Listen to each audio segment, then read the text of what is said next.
Well, we're here in Birmingham. It's the Tory Party conference. We've joined the protest to ask the protesters why you're here, what's your beef with the Tories, and is it going to make a difference? I just think there's no place for the Tory Party in Birmingham. We don't want them here, we don't need them here. The country certainly doesn't want or need them here. 12 years has gone by, Tory austerity, Tory cuts. It's just not welcome here. We don't want it here. We're here to tell the Tories they're not welcome here, that we oppose their budget, which is a clear act of class war to benefit the rich at the expense of the rest of us, and we're not having it anymore. We're not having it anymore. We're out here in our numbers, and we're going to keep protesting, and we're going to tell them where they can go, and it is out of here, out of our streets, out of office. And do you think you're really going to make a difference here? Absolutely. I believe that the people have the power, and this is an example of it. This is us showing that when we get organized, we can take them on, and we will take them on. And we're seeing the strikes that are spreading. We're seeing protests since yesterday and today growing, and we're going to keep that up. We're going to make it bigger, and we are going to bring them down. They're not helping anyone, and I just think it's time for a change, and we want that change. I'm here to get the Tories out. I'm here to see the end of the Tories, and I'm here to make our voice heard. And do you think your voice will be heard? Do you think this protest will make a difference? I hope there are enough people here to be heard. People are passing and they are seeing us, so I hope that makes a difference. We have to put that right, and my union is balloting for industrial action. I've had enough of complaining. I'm here to say we have to act. What do you think about, what the Tories have been doing, not just for the last couple of weeks, but the last, couple of years? Well, I think that's the way to look at it, right? Where our country is entering a moment of enormous social crisis. And ordinary people face immiseration this winter. Thousands of people will go hungry, thousands of people will go cold. Even after we force them to do something on energy costs, it's going to be terrible.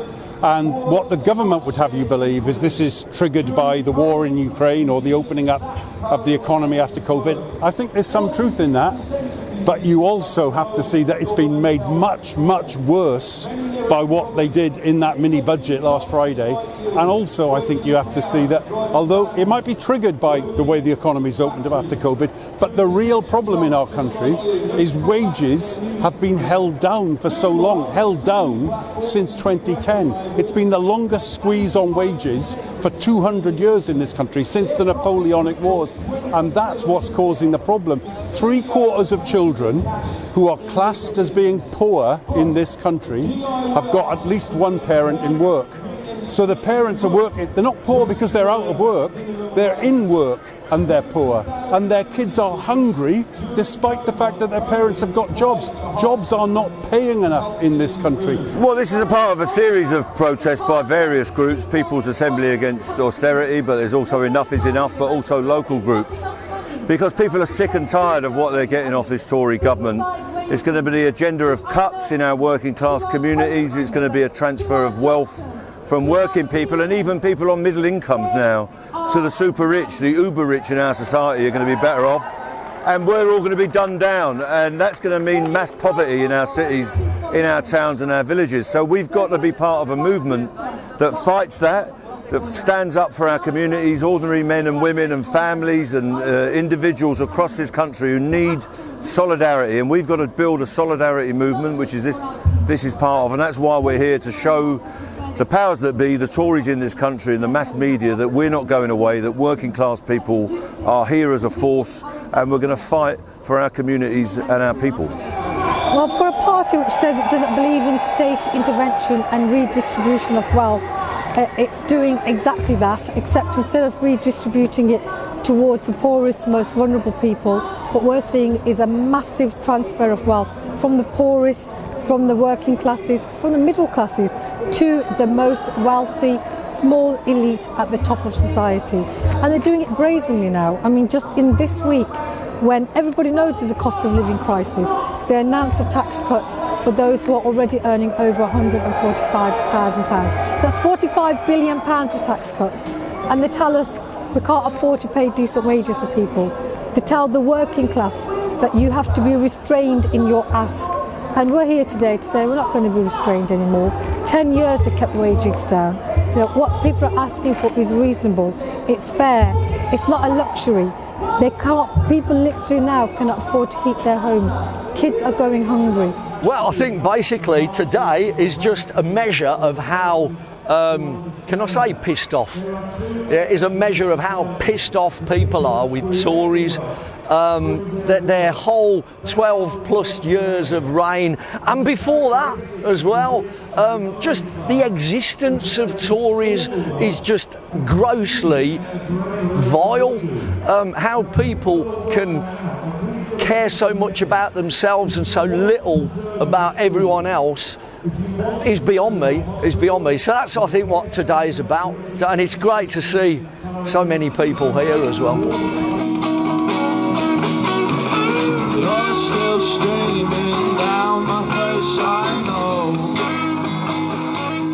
The recent budget, last 10 years, what's going on? Well, people will be mistaken and people will think that this is a new government with a new Prime Minister. This is the fourth Tory leader in the last 12 years and the policy has been the same. It's been forced austerity, it's been the rich getting richer, poor getting poorer. They call it trickle-down economics. It's not really trickle-down economics. The definition of trickle-down economics is handing out as little as possible to the poor, and it's not getting through. They're giving their mates tax cuts, and they've given the poor nothing in terms of wages, or giving them a real-term wage cut. They're cutting benefits. They're making life extremely hard for ordinary people in the country. It also explains why we're having difficulties having enough nurses, having enough support staff in schools, enough teachers. They're not paid enough to get them into the jobs. So, and that's the government's problem. The government has been in since 2010. They've held wages down all the time since 2010. That's the cause of the problem we've got now. I think the mini budget last week was, it's disgraceful. It shows you the government, they are very clearly tax cuts for the super wealthy and services cuts for everyone else is what it's going to mean. But that's only the icing on the cake. It's the 10 years of running down pay since 2010 that is causing the problem in this country. We have here a small community. We donate money to there. With that money, we're helping girls' school in Afghanistan. And since the cost of living go up here, to be honest, it's really, we're struggling to send the money to afford to still keep that school in Afghanistan. The reason why I come here, it is to raise my voice with our brothers and sisters to show our solidarity as well.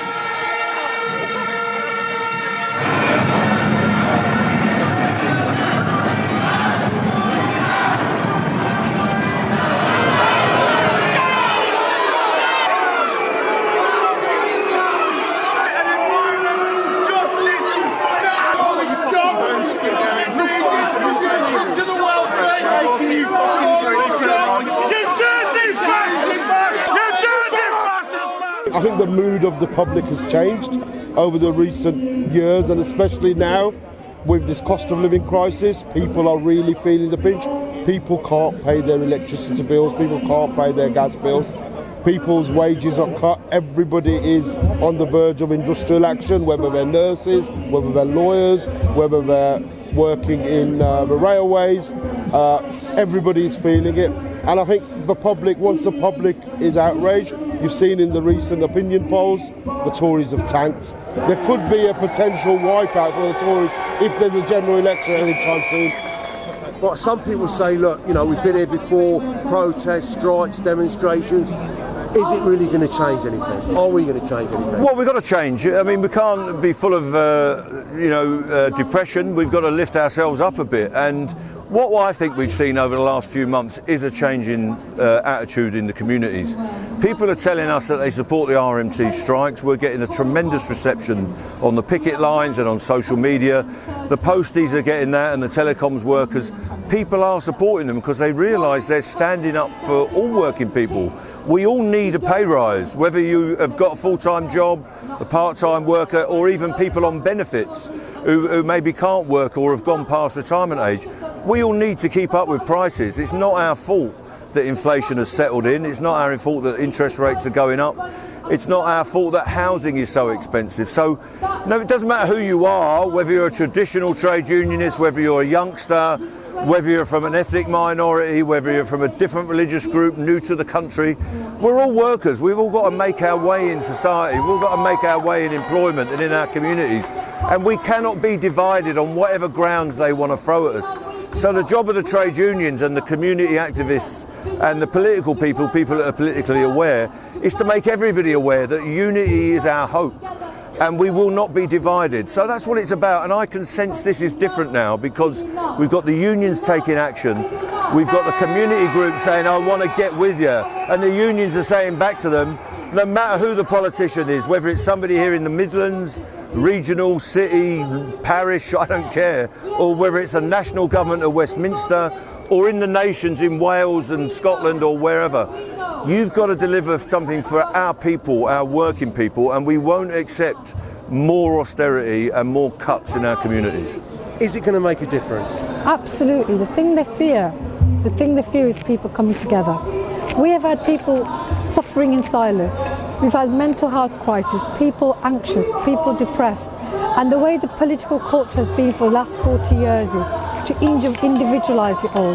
They've told us, they've tried to brainwash us that it doesn't work, there's no other alternative, there's no point in speaking up. They want to make us feel powerless. That's part of the gig.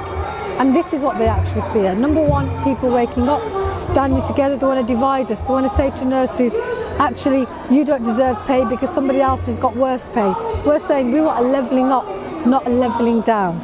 And when people come together saying, I might not be a nurse, I might not be a cleaner, I might not be a postie, but I'm standing up for their rights. And the same way, if you're not disabled, if you're not LGBT, if you're not black or Asian, but you can still stand up for those people who are under constant attacks. This is what they fear, and that's why it's important. See, because we are the many, they are the few. It's saying, enough is enough.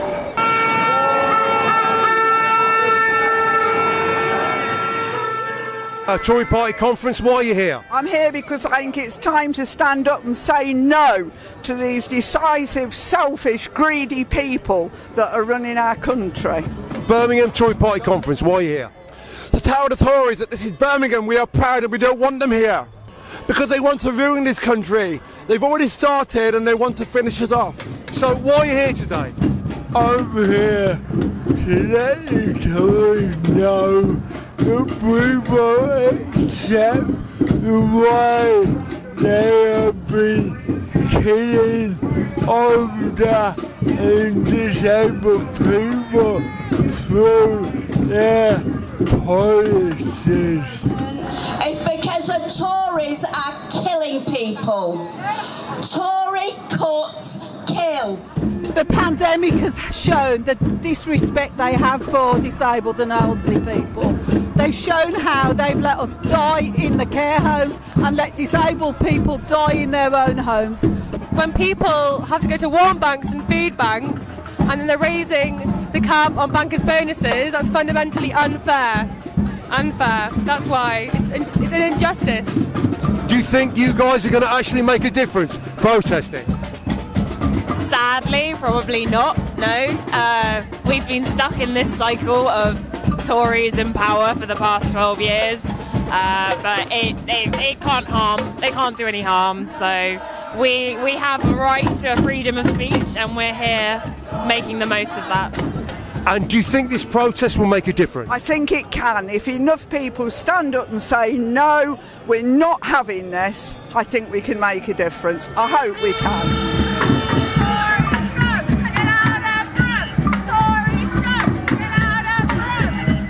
So somebody watching this might think, oh, here we go, another demonstration about I don't know what, but it ain't really going to make a difference. Are they right?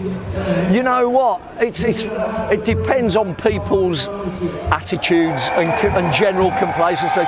Oh, we're up against Mick Lynch here, so. You know what? You have to protest. You have to do something. What you're going to do, you're going to sit and watch Strictly Come Dancing all night. You're going to sit and watch X Factor. You're going to get more and more angry and feel powerless.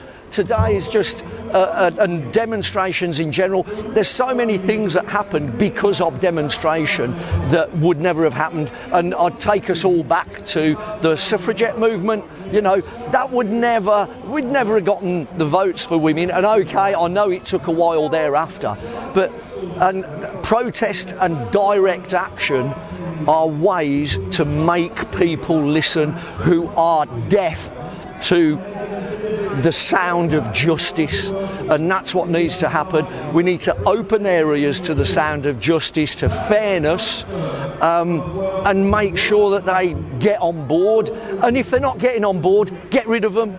Get rid of them. This is why we need to get rid of the Tories right now. We're here now. The march has finished actually outside the Conservative Party conference's entrance. Now we're going to go find out what the Conservative delegates think about the protesters and about their own party. Can you tell us, why are you at the Tory Party conference? Well, the simple answer is because I'm a Conservative Party member, and this is a conference for Conservative Party members, and I've been to a conference for the past 50 years. Okay, but I mean, you're telling us that you're here at the party conference, but why are you at the party conference? Because I'm a Conservative Party member, and this is a conference for members. Right. Why are you? I get that, but you're repeating what I'm asking you. You're at the Tory Party conference, but why are you at the Tory Party conference? You're telling me you're at the Tory Party conference because you're at the Tory Party conference and you go to conferences. No, I'm telling you, I'm at the Conservative Party conference because this is a conference for Conservative Party members. Okay. And I'm a Conservative Party member. All right. Why are you a Conservative Party member? Because I believe, obviously, in the policies of the Conservative Party. Okay. And what do you think to the protesters here today? Well, I mean, the protesters are here at every conference. I was in Blackpool in April for Conservative Party conference. I was in Manchester last year for Conservative Party conference, and they're always here. It's their right to protest. I mean, obviously, protest is an essential part of a democracy, and it's something which I completely accept. Protesters, you can hear them. You've probably seen them. How do you feel about that? Absolutely, it's their democratic right. As long as they don't do anything illegal and they don't attack people, they have their right to voice opinion. And you know, by being here, it's their democratic right to be here and to show the government for what reasons they're protesting. They'll be holding up banners and they'll be saying things which the government will take note of. And what do you think about the new budget? Well, one of the reasons that I'm here, I suppose, if I could come back to your first question, is that I want to know more details about this. Of course, it's been rolled out, I mean, the essentials, which is let's stop talking about how we share out the cake, as we've been doing for the past 10 years, and let's grow the cake. So we've actually got more of a cake to distribute. That's what this policy is about, but I need to hear more about it now, which is where I'm going. My name is Navid Askar. I've come all the way from Glasgow to attend conference. I'm the Deputy Chairman for the Conservative Muslim Forum. I have come to conference to see what the policies for the year ahead are and to meet the new government and to hopefully get a chance to hear what they're going to do to fix the country. We know there's an energy crisis at the moment. The government has released some policies about that. I did vote for Liz Truss and she has just come into position. We can't expect things to change overnight. You said you're Muslim. Are you glad that Boris Johnson now is gone, the guy who said Muslim women look like letterboxes? Well, that was always taken out of context. Boris Johnson is fantastic friends with the Muslim world. I've met Boris Johnson on several occasions, and as chair of the deputy chair of the Conservative Muslim Forum, we have been to Parliament and we have been to Number 10 on Eid events, and we've met Boris Johnson on several occasions. Nobody in the party is racist. Individuals might say things which are unsavoury, and the party takes steps to ensure that those people are dealt with. So what was the context then? That was a long interview, and I mean, you'd have to read the interview to say he was talking about France had a burqa ban, that nobody could go into educational establishments with the burqa. As you know, in the UK there's no such ban. So Boris Johnson just said, this is what I think when I see them, but there was no ban in place. There's many Western European countries who have banned hijabs and burqas in places of education. The UK has not got any such ban in place. Okay, so he just described how he feels that Muslim women look like letterboxes, but that was the context of that conversation. No, it was a long interview, and what his choice of words was absolutely not acceptable. I'm not saying that I'm supporting his choice of words, but what he wasn't doing it wasn't being racist, in my opinion. It was his unsavoury choice of words. It shouldn't have been said, and as somebody in a position that he was, should always watch his words. And I say that to anybody who's describing other cultures or other religions, even people from our communities. When we are describing other cultures or other religions, do it in a respectful manner. Okay, the demonstration is now finished. The Tory party is carrying on. I think a resounding view we got from the protesters were they clearly don't like the Tories, and they do think that they're going to make a difference, and things have changed in the country, and that's because of the strikes, that's because of the numbers of people who turned out today.